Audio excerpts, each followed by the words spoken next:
चलिए हम आज अब स्टार्ट करते हैं second question. Okay, last time हमने डिस्कशन किया था about economic activities and non economic activities. आज हम डिस्कशन करने जा रहे हैं कि भाई characteristics of business and definition of business. Okay, तो ध्यान रखिए, फिर बाद में आप लिख लेना आपको क्या लिखना है वो मैं आपको, ऐसा हो तो क्वेश्चन ज़रा समझ लो या फिर नोटबुक में पहले लिख दो, फिर सुन लेना आप मेरा पूरा लेक्चर, उसके बाद लिख लेना। ओके, क्वेश्चन सिर्फ नोट करके रखो नोटबुक में। Define second question. फर्स्ट हमने देखा था difference between economic and non economic activities. आज हम सेकेंड क्वेश्चन देखने जा रहे हैं। Define business, define business, explain characteristics, लाक्षणिकताएं of business. Define business and explain characteristics of business. Most time पे लिख दो बाजू में। चलिए, तो अभी लिखना बंद करो, फिर बाद में आराम से आप लिख देना। पहले लेक्चर पढ़ लो, पहले लेक्चर मेरा पूरा सुन लो, उसके बाद आप कभी भी लिख सकते हो। कि ऐसा हो तो मैं आपको PDF भी सेंड कर दूंगा इसके। चलिए, तो पहले हम लिखेंगे मीनिंग। ओके, चलिए, तो मैंने जो ब्रैकेट किया है ना वहाँ तक ही आपको लिखना है, ज़्यादा कुछ नहीं लिखना है पूरे क्वेश्चन में। ओके, चलिए, तो मीनिंग हम बिजनेस किसको बोलेंगे, बिजनेस वर्ड कहाँ से आया है, तो the term business is derived, यानी कि आया हुआ है, प्राप्त किया गया है। The term business is derived from the English word busy, तो बिजी शब्द के ऊपर से बिजनेस वर्ड्स आ चुका है। तो ये बिजी का मतलब क्या होता है, which means to remain active, यानी कि हर पल एक्टिव रहना, सजाग रहना, सक्रिय रहना।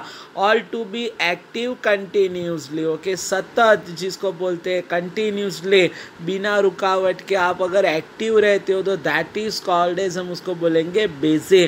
तो बिजी ऊपर से एक वर्ड्स आ गया जिसको हम बोलते हैं बिजनेस। ओके, फिर से the term business is derived from English words busy which means to remain active और to be active continuously. Okay, उसके बाद नहीं लिखना है, ब्रैकेट यहाँ पे कंप्लीट हो जाता है। आपको ब्रैकेट नहीं करना है, आपको पैराग्राफ में लिखना है। चले, लेकिन मैंने यहाँ पे आपको बताने के लिए यहाँ तक ही लिखना है, उसके लिए मैंने यहाँ पे ब्रैकेट किया है। चले, उसके बाद आता है डेफिनेशन। ओके, तो नीचे देखिए डेफिनेशन बिजनेस के, बिजनेस हम किसको बोलेंगे अभी, उसके बाद आप हेडिंग लगाना है डेफिनेशन। पहले मीनिंग हमारा क्लियर हो गया, फिर अभी डेफिनेशन। चलिए, business means any legal economic activity. देखिए, इकोनॉमिक एक्टिविटी होता है बिजनेस, नॉन इकोनॉमिक एक्टिविटी नहीं, और लीगल इकोनॉमिक एक्टिविटी, लेकिन उसका इंटेंस क्या होगा, with the motive of profit. तो प्रॉफिट का इंटेंस से अगर कोई भी लीगल एक्टिविटीज़ होती है तो दैट इज कॉल्ड एज, हम उसको बोलेंगे बिजनेस। तो सिंपली डेफिनेशन है, business means any legal economic activity with the motive या फिर ऑब्जेक्टिव ऑफ प्रॉफिट, ऐसा भी लिख सकते हो। फिर से, business means any legal economic activity with the motive of profit. चलिए, उसके बाद थर्ड हेडिंग आएगा कैरेक्टरिस्टिक्स। देखिए, मैं बार बार रिपीट कर रहा हूँ, आप जब लिखने बैठो तो पहले मीनिंग में 2 लाइन लिखनी है, डेफिनेशन में 1 लाइन दिखाई दे रही है अभी, और अब जो आप लिखने वाले हो वो तीसरा हेडिंग आएगा कैरेक्टरिस्टिक्स, यानी कि कौन सी उसकी विशिष्टताएँ है, लाक्षणिकताएँ। चलिए, तो यहाँ पे पूरा लिखना है, यहाँ पे कोई ब्रैकेट आपको दिखाई नहीं दे रहा है। तो देखते हैं, तो अगर बिजनेस होगा तो सिंपली उसका मेन एम होगा, वो होगा प्रॉफिट। अगर प्रॉफिट नहीं होगा तो that is not a business. तो देखते हैं। चलिए, द फंडामेंटल, यानी कि बेसिक भी आप लिख सकते हो, वहाँ पे अगर फंडामेंट नहीं लिखना हो तो basic. Objectives of business is to obtain profit. Through economic activity. तो मेन इंटेंस जो होता है वो उसका होता है अर्निंग प्रॉफिट, लेकिन थ्रू इकोनॉमिक एक्टिविटी। ओके, फिर से the fundamental objectives of business is to obtain profit through economic activity. In absence of profit, अगर प्रॉफिट नहीं होगा तो there is a no possibility of business, business हो ही नहीं सकता, क्योंकि प्रॉफिट मस्ट बी नेसेसरी, जरूरी। अगर बिजनेस को रनिंग करना हो, चलाना हो तो प्रॉफिट चाहिए ही चाहिए, मस्ट बी है। In absence of profit there is a no possibility of business. Profit is essential, यानी कि जरूरी है, नेसेसरी है टू कंटिन्यूज द बिजनेस। देखा ना, बिजनेस चलाने के लिए पैसा तो चाहिए ही। जस्ट फॉर एग्जांपल, मैंने अगर कोई शॉप ओपन कर ली है तो उसका जो रेंट आएगा, लाइट बिल आएगा, वहाँ पे जो सर्वेंट काम करते हैं उनका पैसा, और माल खरीदने के लिए पैसा, तो ये पैसा तो चाहिए ही। अगर प्रॉफिट नहीं होगा तो बिजनेस आपका नहीं चल पाएगा। Profit is essential to continues the business. अभी प्रॉफिट की डेफिनेशन क्या है? The goods are sold at the higher price than the cost price. Suppose मैंने 10 रुपये में पेन ले और मार्केट में मैं 12 रुपये में बेच रहा हूँ, तो 2 रुपया जो मैंने प्लस किया, that is called as profit. तो it is called a profit. अगर आप उसकी बेसिक प्राइस से ज़्यादा प्राइस में चीज़ों को बेचोगे तो आपको जो अमाउंट मिलेगी उसको हम बोलेंगे प्रॉफिट। देखिए, प्रॉफिट की डेफिनेशन है the goods are sold at a higher price, ऊँचे दामों में बेचते हो, किसके कंपेरिजन में? दैट द कॉस्ट प्राइस, जो उसके बेसिक प्राइस होगे उसको चढ़ा के आप जो भी प्राइस में बेचोगे और जो डिफरेंस आएगा ना, it is called profit. The efficiency of business is even measured with the measurement of profit. Okay, efficiency यानी कि कार्यक्षमता कितनी है वो अगर आपको मेज़र करनी हो ना, तो विद द प्रॉफिट के थ्रू आप मेज़रमेंट कर सकते हो। अगर प्रॉफिट अच्छा है तो बिज़नेस की एफिशिएंसी ज़्यादा है, हम ऐसा बोलेंगे, लेकिन प्रॉफिट कम है तो बिज़नेस की एफिशिएंसी कम है, हम ऐसा बोलेंगे। Profit is the barometer of business. Barometer यानी कि पारा सीसी बोलेंगे उसको हम, यानी कि अगर हम प्रॉफिट के हिसाब से सीधा ही, सपोज एग्जांपल, आप शेयर मार्केट में जाते हो और किसी कंपनी के शेयर का प्राइस ज़्यादा है तो आप सीधा ही मान लेते हो कंपनी का प्रॉफिट कैसा होगा, ज़्यादा होगा। और अगर उसका शेयर का प्राइस कम है तो सीधा हमको पता चल जाएगा कि कंपनी का प्रॉफिट कम होगा। ओके, तो ये लाइन अंडरलाइन कर लो खास। इस लाइन से भी अगर एग्जाम में क्वेश्चन आता है आपका 2 मार्क्स ना का कि भाई profit is the barometer of business, explain this sentences, तो ये पूरी 4 लाइन आपको यहाँ पे एक्सप्लेन करनी होगी। ओके, तो फर्स्ट वन हेडिंग हमारा क्लियर हो गया, ऑब्जेक्टिव्स ऑफ प्रॉफिट। चलिए, second characteristics of business is a exchange of goods and services. देखिए, एक्सचेंज होना चाहिए। अगर एक्सचेंज नहीं होगा, विनिमय नहीं होगा, तो that is not a business. Suppose example, मैं मेरी लड़की को पढ़ा रहा हूँ तो मैंने उसको सर्विसेज दे, लेकिन बदले में अगर मैं उससे पैसा नहीं लेता तो that is not a business. Okay, तो exchange of goods and services. देखिए, अभी आपको सेकेंड लाइन से लिखना है, मैंने ब्रैकेट किया है। तो business involves exchange of goods and services. Goods in physical form and service in invisible. Invisible यानी कि दिखाई नहीं देगी, और इनटेंजिबल का मतलब होता है अभौतिक। अभौतिक यानी कि आप उसको देख नहीं सकते, टच नहीं कर सकते, यानी कि स्पर्श नहीं कर सकते।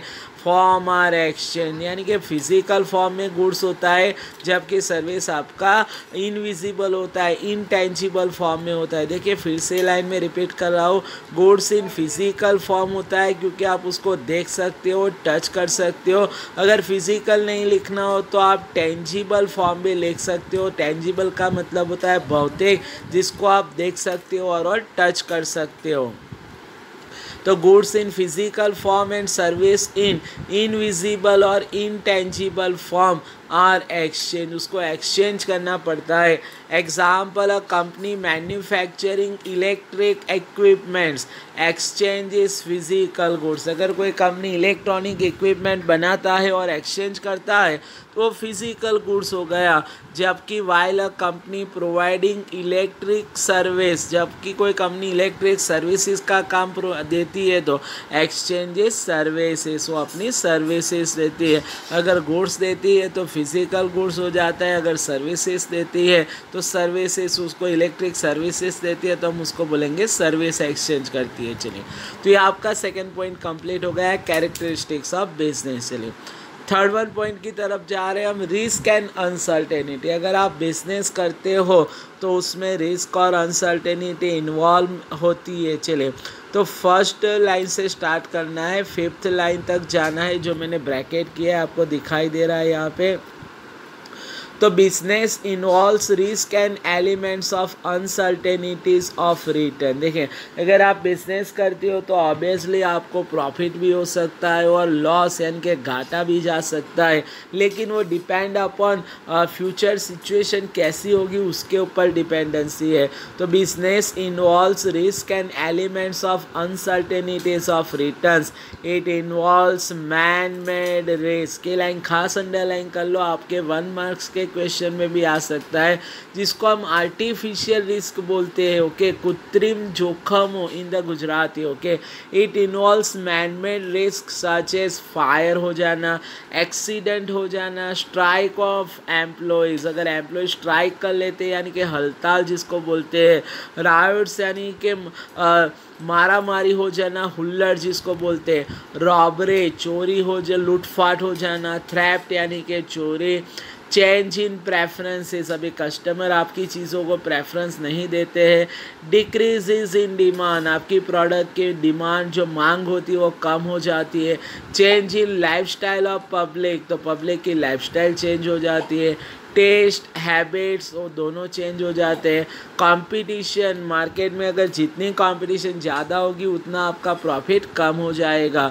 Change in technology etcetera. Okay, technology change हो जाती है अगर, तो ये सारे मैन मेड रिस्क है। जबकि वाइल नेचुरल रिस्क कौन से, लाइक का सुनामी आ जाना, earthquake, storms are also involve. Storm यानी कि पवन जिसको बोलते हैं, साइक्लोन। ओके, तो दैट इज़ इसको हम बोलेंगे नेचुरल रिस्क। ओके, तो 2 टाइप के यहाँ पे रिस्क होते हैं, एक तो मैन मेड रिस्क और दूसरा होता है natural risk. Okay, all this risk adversely affect the income of the business. Okay, all this risk adversely affect the income of a business। तो ये सारे जितने भी फैक्टर है वो जो बिजनेस की इनकम है ना उस पर इफ़ेक्ट करेंगे।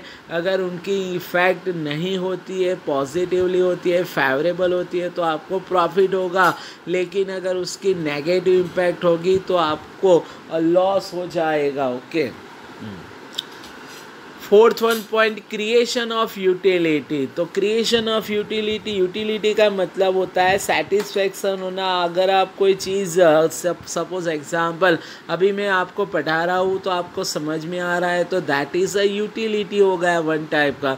तो जिससे आपको फ़ायदा हो रहा हो, जिससे आपको सेटिस्फेक्शन मिल रहा हो, उस चीज़ में यूटिलिटी हम ऐसा बोल सकते हैं। तो जब बिजनेस करोगे तो क्रिएशन ऑफ यूटिलिटी होता है। तो जो ये देखते हैं, to provide satisfaction to the consumer, अगर कंज्यूमर को सेटिस्फैक्शन, संतोष देना हो with the use of goods and services, अगर कोई गुड्स एंड सर्विसेज यूज़ कर रहा है कस्टमर्स और उसको सेटिस्फैक्शन मिलता है तो is called creation of utility.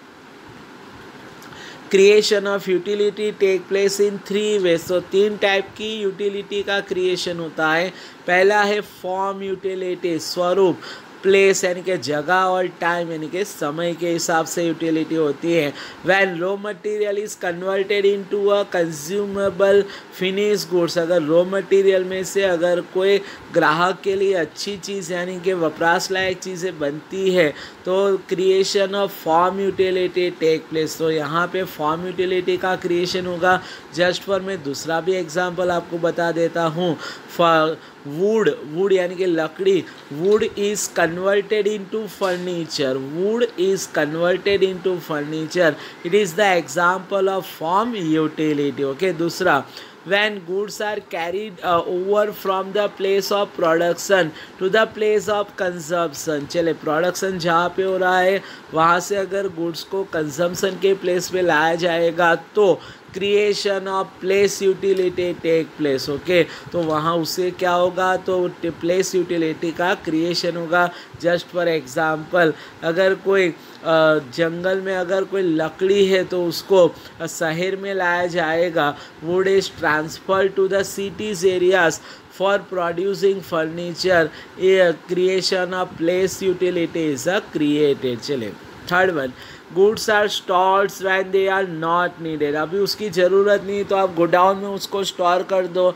And supplied at the time when they are needed, जब ज़रूरत होगी तब आप उसको मार्केट में सेलिंग करने के लिए गोडाउन से निकाल दो।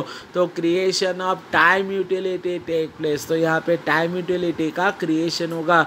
जस्ट फॉर एग्जांपल, अगर हम अम्ब्रेला रेनकोट की बात की जाए तो 12 महीने सेलिंग नहीं होती तो उसको गोडाउन में रख देते, लेकिन जब उसका सीज़न आता है, मानसून सीज़न, रेनी सीज़न, तब हम उसको निकाल देते हैं बेचने के लिए। तो यहाँ पे हो गया टाइम यूटिलिटी का क्रिएशन। ओके, तो अगर आप बिजनेस कर रहे हो तो 3 टाइप की यूटिलिटी का क्रिएशन हो सकता है, form utility, place utility and time utility. चलें, fifth one topic is a continuous of activities. देखिए, कंटिन्यूस ऑफ एक्टिविटीज़ यानी कि जो आप एक्टिविटीज़ कर रहे हो बिजनेस के प्रॉफिट की, वो कंटिन्यूस होनी चाहिए। अगर कंटिन्यूस नहीं होगे तो that is not a business. Suppose example, आपके मेरे पास अगर मोबाइल है, अगर तो मैं उसको सेल कर देता हूँ, 10,000 का लिया था मैंने, 11,000 12,000 में बेच दिया तो मैंने प्रॉफिट किया ऑब्वियसली, लेकिन उसको हम बिजनेस नहीं बोलेंगे।